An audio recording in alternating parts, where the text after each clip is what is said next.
జగన్ పై రాయి దాడి కేసులో సతీష్ ను పోలీసులు కస్టడీలోకి తీసుకొని ప్రశ్నిస్తున్నారు. ఇక తాజా వివరాలు మా ప్రతినిధి మల్లికార్జున్ లైవ్ లో అందిస్తారు. మల్లికార్జున్, పోలీసులు 3 రోజుల కస్టడీ ఏ కోణాల్లో జరిగే అవకాశం ఉంది? రేఖ, ఏదైతే శనివారం దాదాపుగా 13వ తేదీ నైట్ 8 గంటల తర్వాత జరిగిన రాయిదాడి కేసుకు సంబంధించి పోలీసులు రిమాండ్ రిపోర్ట్ను సబ్మిట్ చేయడం జరిగింది. కోర్టులో దీనికి సంబంధించిన కస్టడీకి ఇవ్వాలంటూ 7 రోజులు తమ కస్టడీకి ఇవ్వాలంటూ కూడా పోలీసులు కోర్టులో వాదనలు వినిపించడం జరిగింది. దానికి ఏకీభవిస్తూ కూడా కోర్టు 3 రోజుల పాటు మాత్రమే కస్టడీ ఇవ్వడం జరిగింది. ఈ రోజు నుంచి రేపు ఎల్లుండి 3 రోజుల పాటు కూడా కస్టడీకి తీసుకోబోతా ఉన్నారు. ఉదయం 10 గంటల 30 నిమిషాల నుంచి సాయంత్రం 5 గంటల వరకు కూడా పోలీసుల కస్టడీలో ఎవరైతే నిందితుడిగా భావిస్తున్న సతీష్ ఎవరైతే ఉన్నారో అతన్ని కస్టడీకి తీసుకోబోతా ఉన్నారు.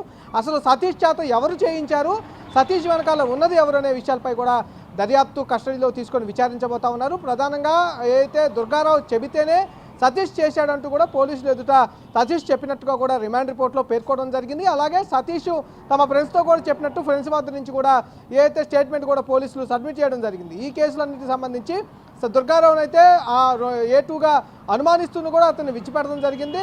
దుర్గారావు కూడా తనకు ఏ పాపం తెలియదంటూ కూడా దుర్గారావు మనకు టీవీతో మాట్లాడేటప్పుడు కూడా వెల్లడించడం జరిగింది. ఈరోజు జరిగే విచారణకు సంబంధించి లాయర్ సలీం సమక్షంతో పాటుగా తల్లిదండ్రుల్లో ఒకళ్ళు ఆ తండ్రి కూడా విచారణలో కూడా పాల్గొనబోతా ఉన్నారు. వారిద్దరి సమక్షంలోనే పోలీసులు ఇంట్రాగేషన్ చేయబోతా ఉన్నారు. 3rd డిగ్రీ అయితే ఉపయోగించడంటూ కూడా కోర్టు డైరెక్షన్ ఇచ్చడం జరిగింది. ఈ నేపథ్యంలో కూడా ప్రశ్నల వర్షం అయితే సతీష్పై కురవబోతా ఉంది. అసలు ఆ రోజు ఎక్కడున్నావు, ఎవరు చేస్తే రాయి వేయాల్సి వచ్చింది, నీకై నువ్వు వేసావా లేకపోతే ఎవరైనా ప్రోద్బలంతో వేశారనే కోణంలో విచారణ చేయబోతా ఉన్నారు. రాజకీయ కోణం ఏమైనా దాగి ఉందా అంటే ఇప్పటికే రిమాండ్ రిపోర్ట్లో కుట్రకోణం దాగి ఉంది. సీఎం జగన్మోహన్ రెడ్డిని అంతమొందించే లక్ష్యంతోనే సతీష్ రాయి వేశాడంటూ కూడా పోలీసులు రిమాండ్ రిపోర్ట్లో పేర్కొనడం జరిగింది. కాబట్టి ఆ కోణంలో విచారణ అయితే సాగే అవకాశం కనిపిస్తూ ఉంది. కొద్దిసేపటి క్రితమే ఏదైతే విజయవాడకు సంబంధించిన డిస్ట్రిక్ట్ జైలు ఏదైతే ఉందో ఆ జైలు నుంచి కూడా సింగనగర్ పోలీస్ స్టేషన్కి అయితే సతీష్ని తరలించడం జరిగింది. అక్కడి నుంచి వేరే పోలీస్ స్టేషన్లో ఏమైనా విచారణ జరిపిస్తారా లేకపోతే ఆ స్టేషన్లోనే విచారణ జరుపుతారా అనేది తెలియాల్సి ఉంది. రేఖ, మల్లికార్జున్, అయితే ఈ కస్టడీ అనేది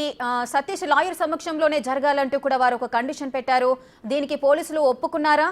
సతీష్ లాయర్ సమక్షంలోనే విచారణ జరగబోతోందా? కంపల్సరీగా, ఎందుకంటే కస్టడీకి ఇచ్చే ముందు కూడా పోలీసులు న్యాయవాది ఎవరైతే సతీష్ తరఫు న్యాయవాది సలీం ఉన్నారో కంపల్సరీగా కొన్ని కండిషన్స్ అయితే మాకు ఉన్నాయి, కంపల్సరీగా మా లాయర్ సమక్షంలో మేము ఉండాలి, అట్లాగే తల్లిదండ్రులు కూడా ఉండాలంటూ కూడా వాళ్ళు విజ్ఞప్తి చేయడం జరిగింది. దానికి జడ్జి యాక్సెప్ట్ చేయడం జరిగింది. ఎవరైతే నిందితుడికి సంబంధించి ఎవరైతే భావిస్తూ ఉన్నారో సతీష్ను 3rd డిగ్రీ ఉపయోగించొద్దు, ఓన్లీ విచారణే జరపాలంటూ కూడా పోలీసులకు కస్టడీ ఇచ్చే ముందు చెప్పడం జరిగింది. దాంతోపాటుగా లాయర్ కూడా ఉంటారు. సతీష్ తరఫున ఎవరైతే లాయర్ సూచిస్తారో ఆ లాయర్ సలీంగా వాదిస్తూ ఉన్నారు. ఆ లాయర్ని కూడా సమక్షంలో ఉంచుకోవాలి ఇంట్రాగేషన్ చేసేటప్పుడు. అట్లాగే అతను ఏదైతే వీళ్ళు మైనర్గా కూడా భావిస్తూ ఉన్నారు. సతీష్ తరఫున కూడా వాదనలు వినిపిస్తున్న న్యాయవాది కూడా అతనికి 18 ఏళ్ళు నిండలేదు, కావాలనే పోలీసులు తప్పుదో పట్టించే విధంగా సర్టిఫికేట్లు తీసుకొచ్చి ప్రొడ్యూస్ చేస్తున్నారు తప్పితే అతను ఇంకా మైనర్ అనే చెప్తున్న పరిస్థితి కూడా కనిపిస్తుంది. పోలీసులు అయితే మేజర్గా కూడా చెప్తా ఉన్న పరిస్థితి కనిపిస్తుంది. అందుకోసం తల్లిదండ్రులు ఒకరు కూడా ఉండాలంటూ కూడా ఇటు వాదనలు సతీష్ తరఫున వాదనలు వినిపించడం జరిగింది. దాన్ని కూడా పరిగణలోకి తీసుకొని సతీష్ తరఫు నుంచి తల్లిదండ్రుల్లో ఒకరు అంటే వాళ్ళ తండ్రిని పెట్టుకోవడం జరిగింది. తండ్రి సమక్షంలో విచారణ జరిగే అవకాశం కనిపిస్తూ ఉంది. అలాగే లాయర్ సలీము కూడా ఉండే అవకాశం కనిపిస్తూ ఉంది. ఇంట్రాగేషన్లో పోలీసులు వీళ్ళిద్దరి సమక్షంలోనే అతను విచారించేందుకు కోర్టు ఏదైతే డైరెక్షన్ ఇచ్చిందో ఆ విచారణ అదే విధంగా జరగబోతా ఉంది. Thank you Mallikarjun, thanks for the live details.